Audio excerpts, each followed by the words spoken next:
still some great films to be seen. Tonight we got The Femmings at 8 p.m., which is our awards. If you're available to come check that out, we'll be here at 8 p.m. Screening room 1. In the meantime, would you mind going through and tell us your name, your film, the role that you played, please? Absolutely. My name is Malika. I did Blood of Your Generation, and I was the writer and director. Woo, Malika! Hi, my name is Marlana, and I did Friends in the Attic. I was the animator and pretty much everything in there. My name is Tamia Dow, and I am the producer, writer, director, and acted in Toxic Love. And for the filmmakers online, could you please introduce yourself? Oh, Jen Araki, and your partner there, and tell us your role in your film, please. Yeah. Hello, everybody. I'm Jen Araki. I'm the director and also acted in the film Whistle, as well as the producer. And I'm Dylan Playfair, and I was the lead actor in the film Whistle. Wonderful. That's not anyone, right? I'm right. That's just us. Okay, that's not good. Okay, next up, would you tell us a little bit about how the concept to your film evolved and where it came from? So Blood of Your Generation, that's the one of the girl who was being stalked at her workplace, and something kind of similar happened at my workplace. Wasn't a stalker, but it was just a guy like hanging out in the parking lot, harassing my coworkers and I, and just, nobody was really taking it seriously. And at the end of the day, he actually was right at the door, like trying to get in our office, and so we called the police, and they kind of were reacting the same way, like, oh, he doesn't have a weapon, so like we'll get there when we get there. So my coworkers and I just like stayed inside and waited over an hour. Police came there, basically didn't do anything. So that's kind of like where the idea come from. Obviously there were no killings involved, no slash or anything, but just the idea of just like what could happen when you don't really take that stuff seriously.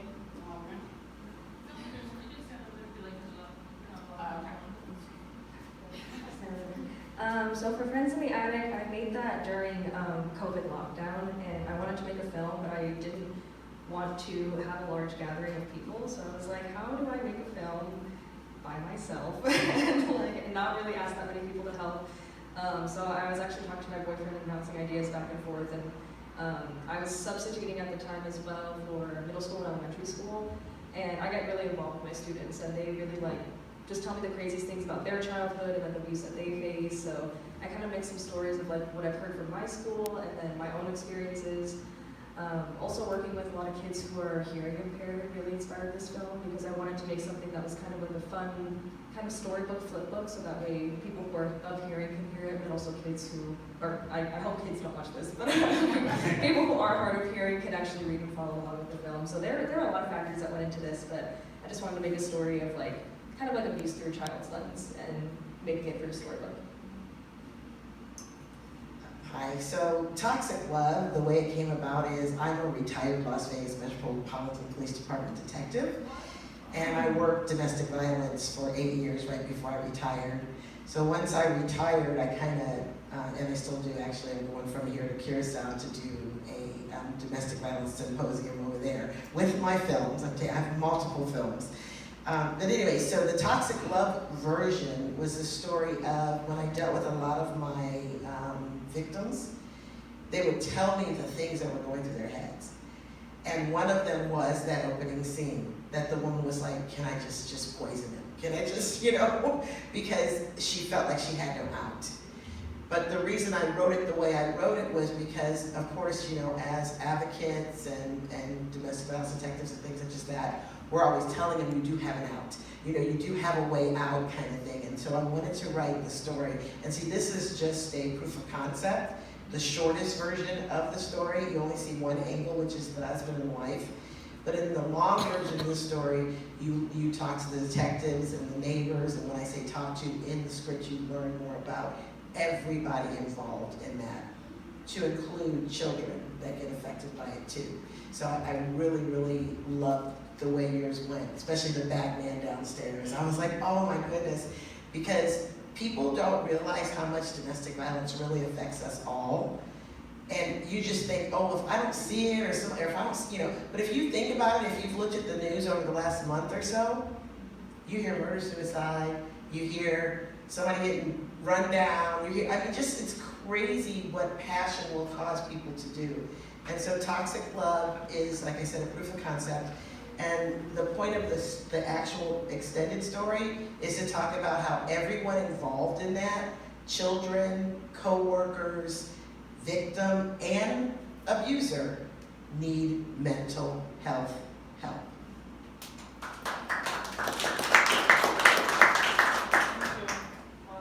So I love seeing people also bring their other careers into filmmaking and coming in together and melding the two, and I think that's awesome.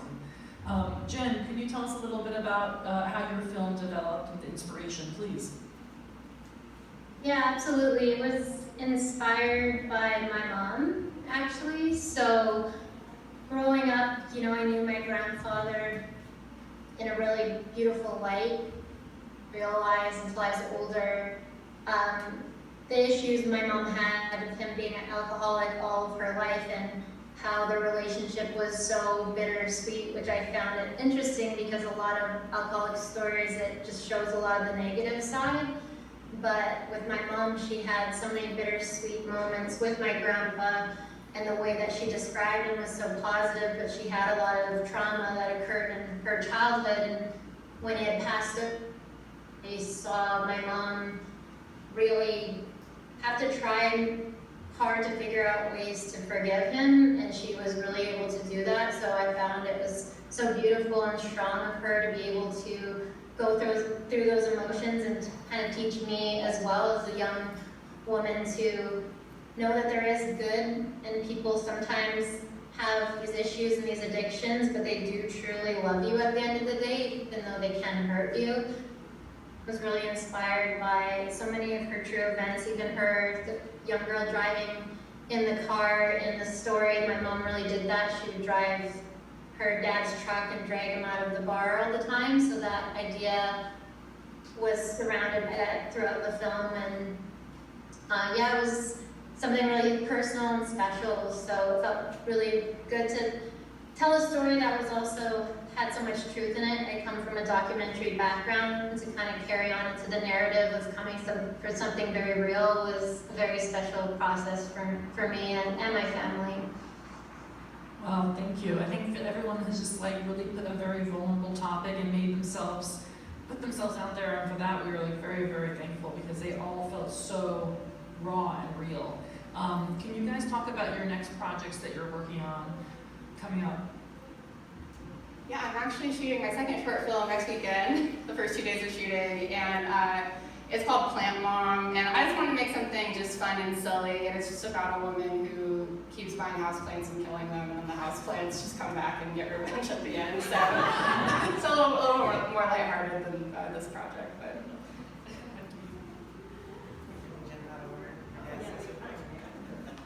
So I actually have a fun project coming up too, but I did mention the showcase that I'm doing in Curacao that has, which literally is today Sunday? It's tomorrow. It's tomorrow. I leave tonight to go fly there.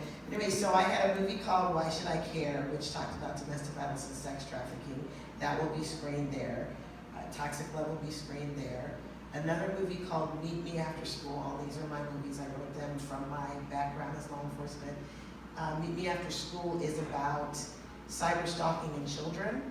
So when I saw in your movie when she looked on the phone and there was all those pictures of her on there, because one of the guys in my story who was an adult stalker of a teenager, he was capturing all her pictures and keeping them like he had a relationship with her. So I saw that when you showed that. That was really powerful. Plus you worked with Devin and Brad. Yes.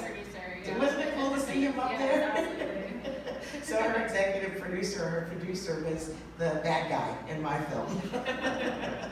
But we have a small world when it comes to the Las Vegas acting community. So anyway, so that film, and then there's one other film called A Rising Eagle, which was actually filmed during COVID, and it's a story about a Middle Eastern Indian woman who basically escaped all kind of abuse, like abuse from childhood, 2 failed marriages, et cetera, and we told her story. We call it a Rising Eagle because now she's a professional coach and international speaker.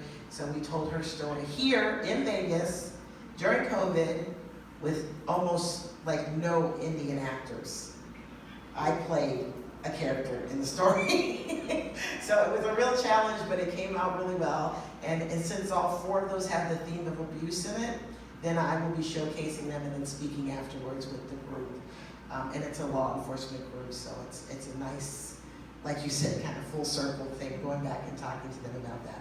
My fun project, very quick, is I went to Cyprus for a film festival, actually took Toxic Love there that you just saw, and we won an award. But while I was there, when I first got there, everybody I met had the same name. And I was like, what is the deal with this? The guy who grabbed my bag, his name was Andreas.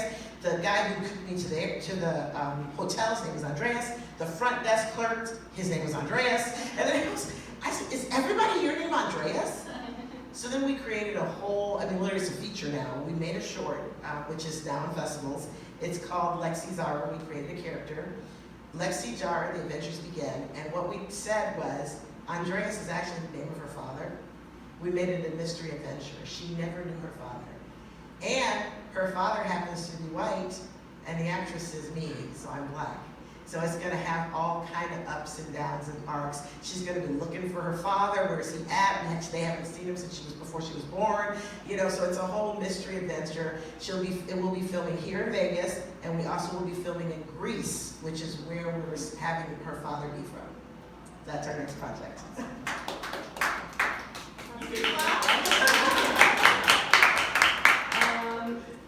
Current projects. I think right now I'm just focusing on writing. I just graduated UNLV Film. Oh, So congratulations.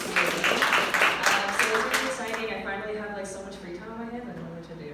I just keep like writing and just have ideas. I recently went to the Emmy show with Brett Levner. She was my professor at UNLV. And I won an Emmy for Friends of the Attic, which is really cool. I'm currently I really want to write my first feature and have it be Las Vegas based. It's called Community. I want it to be about a cannibalistic relationship between a Hispanic couple that moves into a community that's majority white. And I want it to be literally cannibalism, but also metaphorically cannibalism, and just like eating away at your culture in order to fit in, but then they're actually cannibals too. I think that'd be fun. I've tried writing it 4 times and I can't write it, so I really need to take time to sit down and write it. I'd like to get a little bit more to animation because that was like I was like, oh, I don't know how to animate, let me make it like a storybook. So I really would like to get more into animation and get some more advanced things going on. But right now I'm just writing and trying to figure out how to write Community because I do want to write that as a feature film.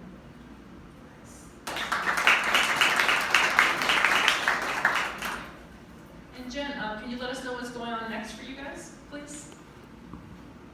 Yeah, absolutely. So Dylan and I have a production company together called Crystal Mountain Films, and we have several projects in development, but our main focus right now is the feature for Whistle, and the reason why we did the short is to get funding for the features. So we're writing the script with Chris Joyce, who wrote the script for the short, and we have some private funding and we're getting things together, so we're hoping, and our goal is by this coming winter that we'll be filming the feature for Whistle. So we're really excited and just continuing working hard and getting that together. Yeah, and we're filming, we filmed the short in Dylan's hometown of Fort St. James. It's a town of what? 500 people. Yeah, small town, and the town was really excited with the short, and everyone's been really involved and very supportive, and feels like a really lovely community of people just cheering us on right now. So we're really excited. So hopefully up next will be the feature. Amazing. Does anybody have any questions for the filmmakers? No one feeling brave? I know it can be scary. Don't be scared. Oh, we have one here. I just want to say for your storybook kind of animation, I'm also an animator too. So one of my films was actually seen on yesterday. So I be seen. Sorry. I wanted to, yeah, it's like, I wanted to be in this block just to see that perspective. Like, I saw that it was animated too, so I was like, I want to see another animator. So when I saw I thought it was great. I actually saw that it was a storyboard, and I just want to know how long the process it took you to. I know you did it during lockdown, so I just want to know what was the length of your time when you animated it.